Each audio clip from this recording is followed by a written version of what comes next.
Good evening, everyone. I'm Jane McCarthy. And I'm Mark Hanrahan. Some breaking news right now. Deputies say they found a man they were searching for in connection with a deadly stabbing. Yeah, they say this man right here, David Campbell, killed a woman in Spokane Valley. KREM 2's Lindsay Nadrich joins us now with the latest on what investigators are saying about the homicide investigation. Lindsay?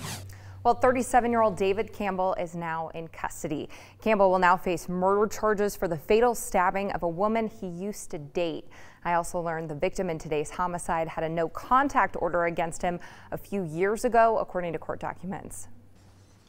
This was the scene on Bridgeport Avenue near Barker Road in Spokane Valley this afternoon. Spokane Valley deputies say the call initially came in around 11 o'clock as a domestic violence incident. But when they arrived, they discovered a woman laying in the driveway. She had been stabbed several times and wasn't breathing. She was pronounced dead at the scene. I found out it was a dear friend of mine, and she's very beautiful, and it was very sad to happen.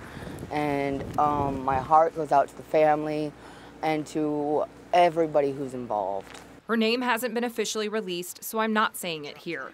But her friend and neighbor, Julie, described her as a happy, bubbly person. She also said she comes from a tight-knit family. Both family and neighbors I spoke with say they're shocked this happened. It's disgusting it happened in our neighborhood. It's disgusting that it's happening at all in America or anywhere in this earth.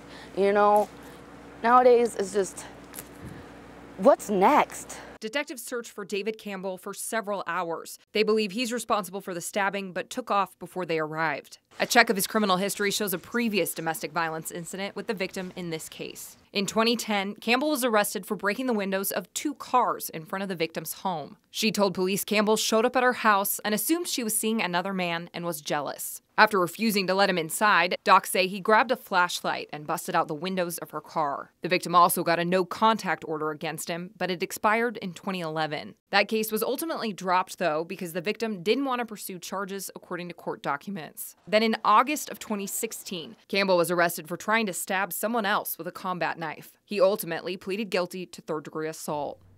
So again, after searching for several hours, we've just learned Campbell was arrested without incident.